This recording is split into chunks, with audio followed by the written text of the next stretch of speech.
Hi, everyone. My name is David Kelly. I'm the Program Director for the eLearning Guild, and it's my pleasure to welcome you to another Twist Conversation. Today I'm pleased to be welcoming Diane and Tim from Artisan eLearning. Welcome, guys. Hi. Why don't you do me a favor and take a moment to introduce yourselves to our viewers?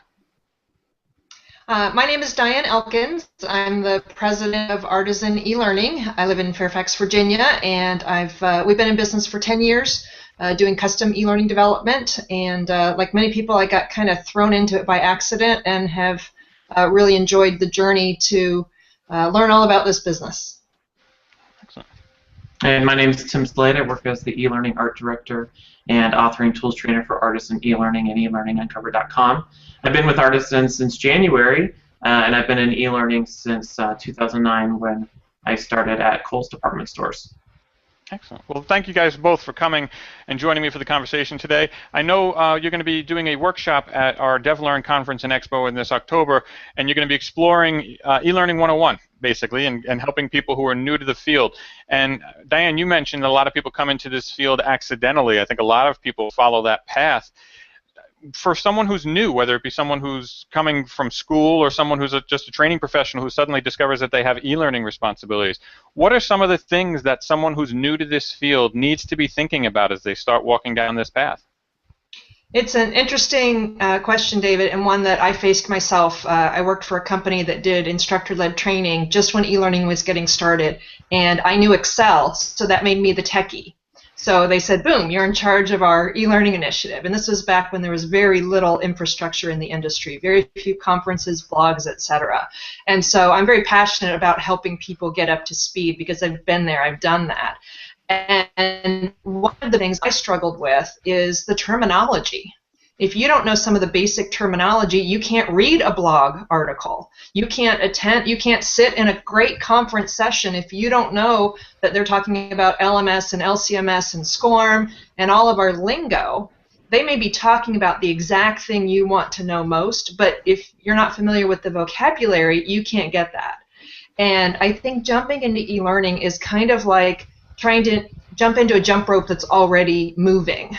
You know, it's a little bit harder to get in there when it's already going, and so I think it's really important to get somebody to stop the rope for you and go at your speed at first. And so I think the terminology is important, and you also need to think about what you already know that you can transfer over. So if you already do instructional design, a lot of it's the same.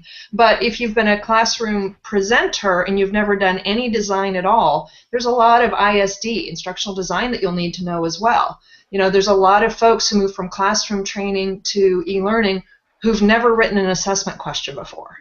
But almost every e-learning course does. And so what are some of the instructional design things that you might be doing? What's some of the vocabulary you need to know? What's some of the technology you need to know? And with that base of knowledge, then every article you read, every session you attend, every twist conversation you watch is going to be that much more valuable for you. Excellent. And Tim, what about you? Yeah, you know, the funny thing is I started in e-learning. I was working in loss prevention, catching shoplifters, which is like one step above being a mall cop. And when I got into e-learning, you know, the hard thing is we're expected to be so many different things on any given day, whether you're designing graphics or you're a photographer or videographer or scriptwriter or tech guru. And sometimes you're just the person who fixes the copier in the office because you know how to use a computer.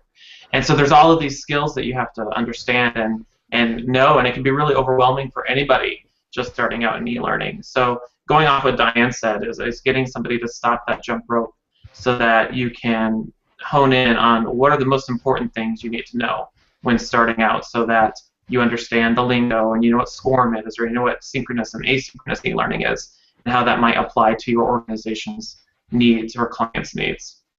Excellent.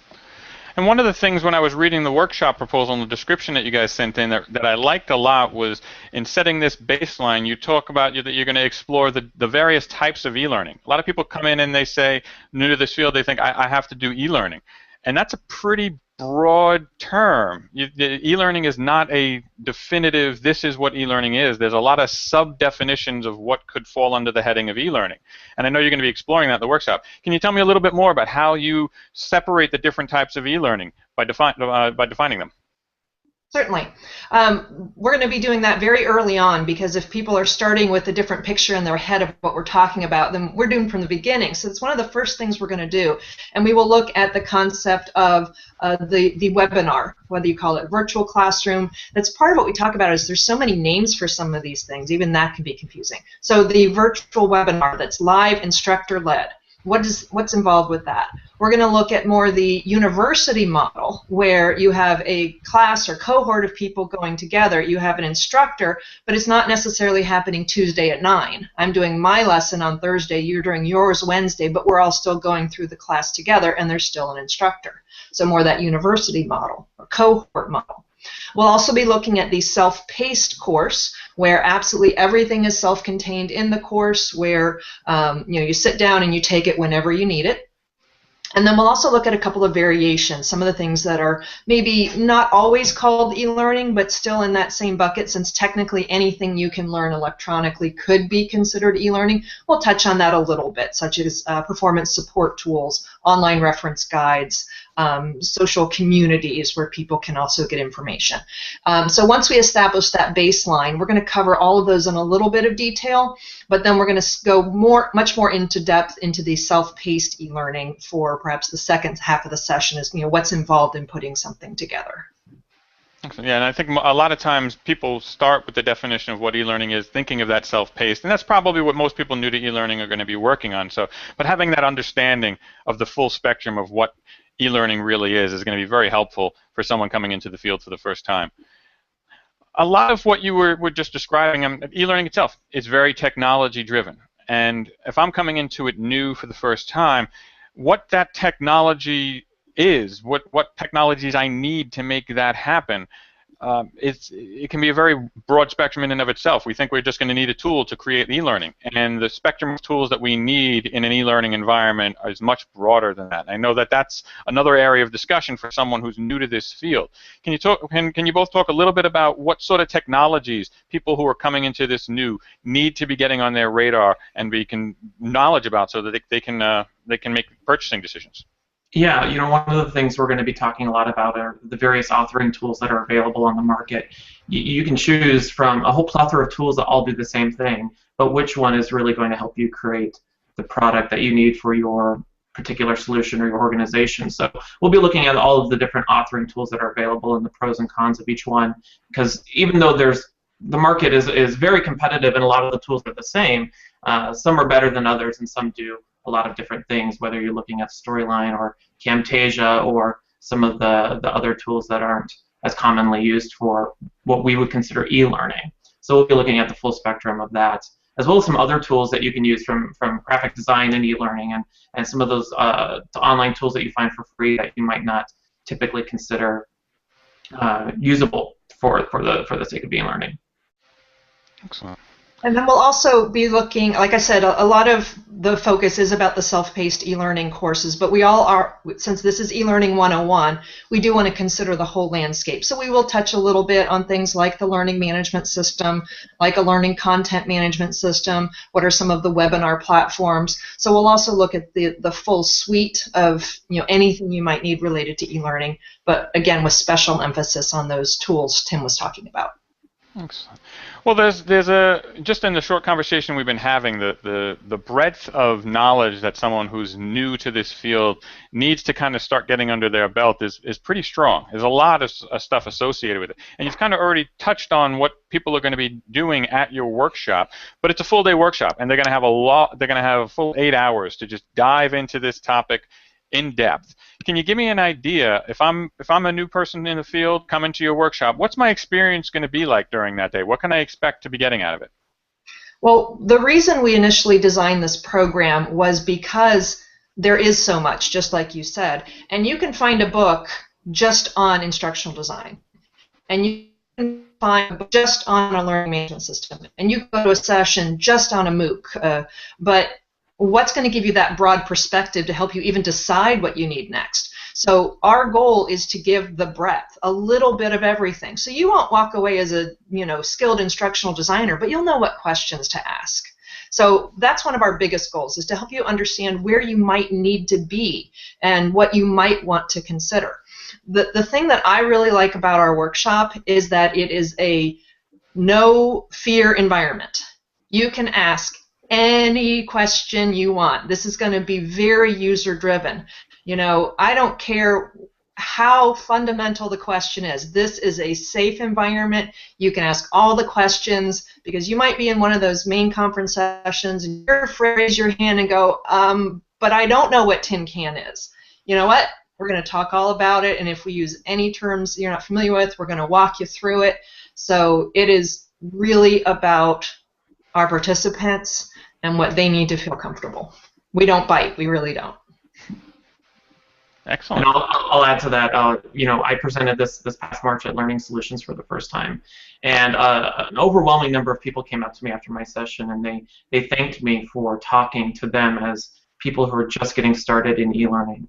And I always get surprised with how many people are brand new to e-learning whenever I go to a conference. And so I think where our participants are really going to benefit is they're going to be able to come to this session and get at least a good snapshot of all of these different facets that make up e-learning. And so when they go to other workshops and other sessions at DevLearn, at least they'll have some basic understanding of what some people are talking about, so that they don't feel like such a newbie, if that makes sense.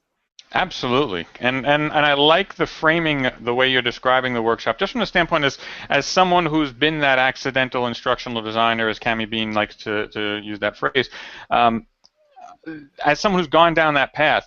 I remember when I was in that space that I felt like I would just go to a workshop and I'd learn how to use the tool and I'd be an e-learning designer. And like there was this finite, I just need to go to a 5-day class and I'll be fine. But you're positioning it much more to what the reality is that we know looking back, which is you have to understand the landscape through which you can learn over time and develop skills. It's going to be something that is going to be continuous growth over a long period of time. And that's really what people who are stepping into this field need, is that roadmap almost to understand let's set you with a foundation from which that you can know what direction you need to go going forward. So it's a great framework for someone who's coming into this for the first time. Yeah, Thanks. for sure. I'll add to that. I think so many, everyone's path through e-learning is so different. My path and Diane's path and probably your path and anyone else's path watching this is very different. So I think what we'll be able to do is at least provide some guidance on the experiences that you need to go and learn about, whether it's learning about SCORM or LMSs or e-learning authoring tools that'll help you become a more well-rounded e-learning designer. And we're also looking for a very first-person perspective, first-hand perspective, I should say. We're not going to show you a bunch of PowerPoint slides. When we're talking about an LMS, you're going to see one. It's not theoretical. We're going to be in storyline. We're going to pull up a storyboard. We're going to look at the real tools, the real artifacts, the real technology, instead of just, throwing a bunch of lists of pie-in-the-sky theories. You're going to see what it really looks like to do this work, or to manage this work, because we are also going to look at things like budgets and schedules and processes and systems. Again, we're trying to look at the whole landscape of all the factors you need to be considering. I think what will make our session different from others that people might attend is the stuff that we're going to be presenting is stuff that you're going to be able to take back to your organization and use from day one. It's not going to be stuff that's so philosophical or so over the head that maybe 20 years from now we'll be using Google Glass or an iWatch or whatever it might be. We're going to be talking about really practical concepts that can be used day one. Excellent. Well, it sounds like a really, really good workshop for people coming in, and especially if I'm coming to DevLearn and I'm fairly green in e-learning, it's going to set the stage for me not only to get more out of my career in general, which is the main thing, but also help me get more out of the conference over the next 3 days by giving me the frame of reference that I need. So I thank you guys for setting it up, and we're really looking forward to it. And if you want to learn more about their workshop or any of the other programs going on at DevLearn, I encourage you to visit our website, devlearn14.com. DevLearn Conference takes place in Las Vegas, October 29th through 31st, and Tim and Diane's workshop will be one of the workshops taking place on October 27th and 29th. Again, DevLearn 14 to check out the full schedule. Tim and Diane, I want to thank you so much for taking some time to have a conversation with me this afternoon. Thank you very much. We enjoyed it. Thank you, David. Thank you, and thank you for watching. We'll see you next time on Twist Conversations. Take care, everybody.